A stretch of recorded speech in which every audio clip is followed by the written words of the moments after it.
Can we agree first that so far your government has simply failed to smash the gangs? I don't think that's true or a fair assessment of what we've done since we've been in office. Will Shabana Mahmood's Danish policies stop illegal migration in the UK? In this video, Home Secretary Shabana Mahmood spoke to Trevor Phillips on Sky News about the illegal migration crisis and her plans to fix it. Before we get into the details, if you love diving into political issues and enjoy hearing a principled take on them, then hit the like button, share this video, and subscribe to join the conversation. It will help our channel reach a wider audience. Can we agree first that so far your government has simply failed to smash the gangs? I don't think that's true or a fair assessment of what we've done since we've been in office. We have started working much closer upstream with our European partners, particularly the French, but with others in Turkey and in Germany as well. We know that the action we have taken already on confiscating dinghies and small boats and working with law enforcement in Europe, we've stopped 20,000 illegal crossings across the Channel. So I think we've had very good progress, but what we acknowledge is that, of course, we've got much more to do. You cannot fix a problem unless you can agree that there's a problem. Surely, Labour has not smashed the gangs. The gangs are doing the smashing, and they are making millions. Mahmood says they have stopped 20,000 illegal crossings. That we don't know about. What we know now are the hundreds pouring across the border on a regular basis that the government can't seem to find a solution to resolve. Honestly, 503 people crossed the Channel in small boats last week. We're heading for a record year. I was talking to some people across Europe this week, and they're saying that the gangs are now so sophisticated, they're offering package tours from Dhaka to Dover. Whatever you were doing before this weekend, it didn't succeed, did it? I think we've made progress. Look, we have been working to tackle organised immigration crime. I've hosted, since I've been in office, and my predecessor, Yvette Cooper, hosted multiple summits with international partners. All of that careful, patient work, building international cooperation to tackle organised immigration crime is bearing fruit. But what we acknowledge is, in addition to that, we do need to deal with the pull factors that are drawing people across the Channel. The main pull factors for the illegal migration are free hotels and accommodations, benefits, free phones, and free healthcare. There's nothing here to deter them from coming. If you are not addressing these pull factors, the problem will persist. But to explain why you have to take these steps, surely we've got to understand what hasn't happened. And I just want to show you something which you're probably aware of. Well, our colleague Jason Farrell followed a large group at Dunkirk this week. And he showed them buying life jackets in a local shop, getting on a bus, wading into the sea, all without challenge from the French police. Let me ask you this, at least. Are you going to ask the French government to hand back the 500 million quid that we've given them? Look, they're obviously not doing the job. We're working very closely with our colleagues in France. I've had good discussions myself with interior ministers in France. Of course, there have been some issues with the French government themselves. I've had great discussions with anybody who gave me 500 million. I didn't have to do anything for it. We are making progress. And we've got the historic returns agreement with France. 500 million sent to France to help disrupt the smuggling gangs and secure UK borders. Still, the illegal migration gets worse. Is this what Shabana Mahmood calls progress? If France does not want to help, how about taking back the money and using it to send back the illegals home? Instead, French Coast Guard vessels escort the boats to UK waters. There, British border and Coast Guard ships pick them up and take them to England, where they can apply for asylum.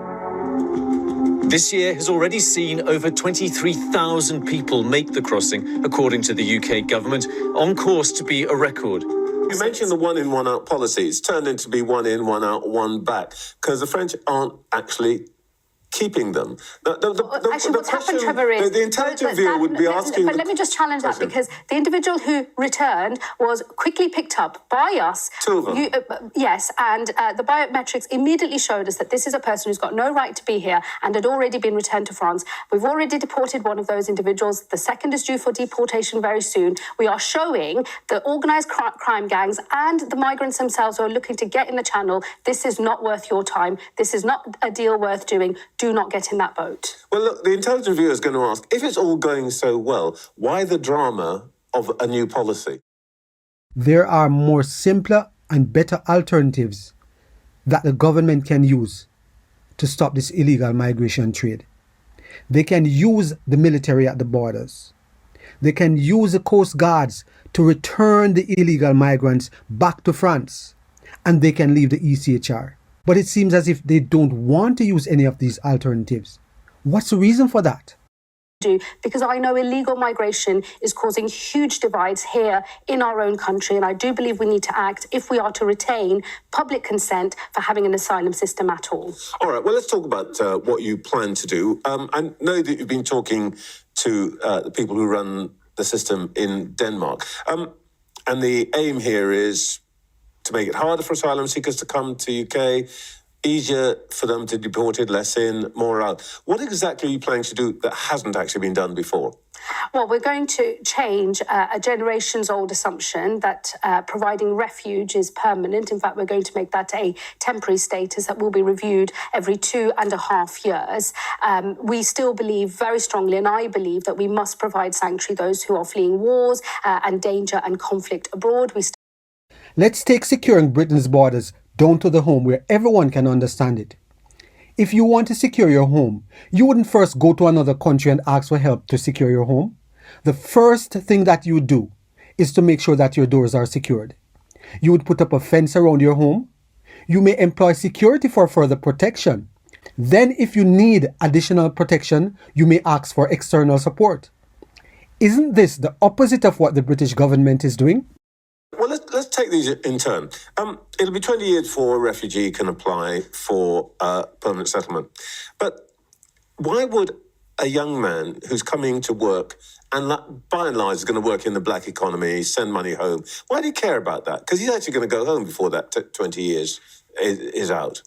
Well, we know that from what actually some of these individuals tell us themselves, that one of the draws to this country is the relatively generous periods of stay and ability to access permanent settlement. 10, 15 years that he can work, he can build up money, he can send money home. We know remittances have gone up more than doubled in the last decade. That's why people do this. Well, there's two things I would say to that. Firstly, as you will know, we're clamping down on illegal working in this country. We've announced new checks with digital ID, which is where we want to be by the end of this parliament. One credential that allows employers to check someone's right to work in this country. Anyone who chooses to work illegally will not get a digital ID. They'll work on the black market and they'll work for cash in hand. Digital ID will only affect people who work legally.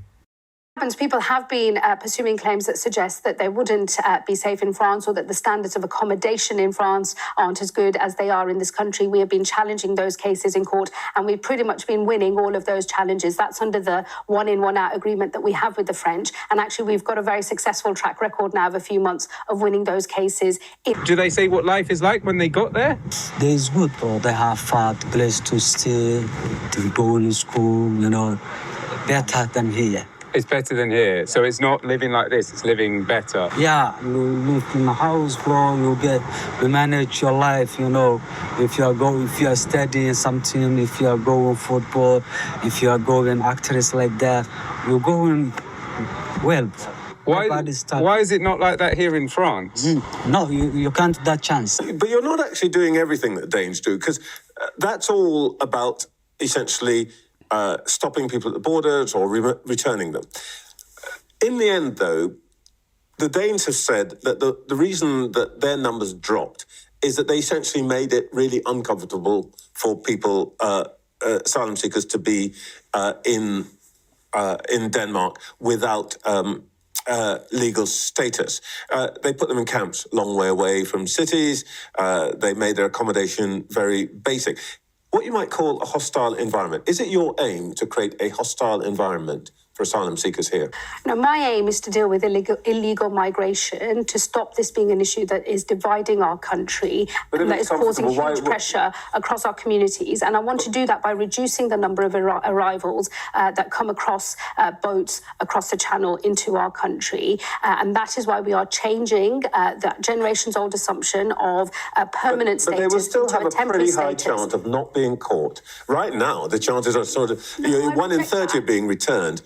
You might cut it to, I don't know, 1 in 15, but it still means 14 people out of 15 are still going to be stuck. I reject that. I think that we can make these changes to reduce the number of arrivals coming into this country illegally and crossing. Asylum seekers come to Britain rather than, say, France. Partly, in fact, this is the principal reason the research that I've seen shows that we have several large minority communities into which they can fit, frankly, in which they can disappear. The Danes have a very hardline approach on this. They restrict asylum seekers' access to public housing in named areas where there are more than 30% of ethnic minorities, low levels of education, low incomes. And right now, they've got 63 such named areas. And they say that's actually critical to reducing the demand. Why aren't you talking about that approach? Well, look, firstly, we're not going to be starting to dictate where people live based on percentages. That's not the sort of country that we are. You're making the case for the Danish system. I'm just telling you that there's an arm of the Danish system which is essential, and you're not adopting that. No, I'm telling you that that's not something that I think translates into our country, and that's not something that we are going to be pursuing. But if she wants to fix the UK illegal migration crisis, why doesn't Shabana Mahmood want to use the most important part of the Danish's immigration policy? One of the reasons why I believe that politicians don't want to solve the illegal migration crisis is that they want to use them for votes. They know that their policies are causing a decline in the country. If they take care of the migrants, when they become citizens, they will vote for them. If politicians decided to create good policies that will allow for growth and development for the country, then the British people would live at a higher living standard. They would not need to be worrying about votes because the people see them working for them and they would trust them. If you have benefited in any way from this video, please subscribe, like, share, and be sure to leave us a comment.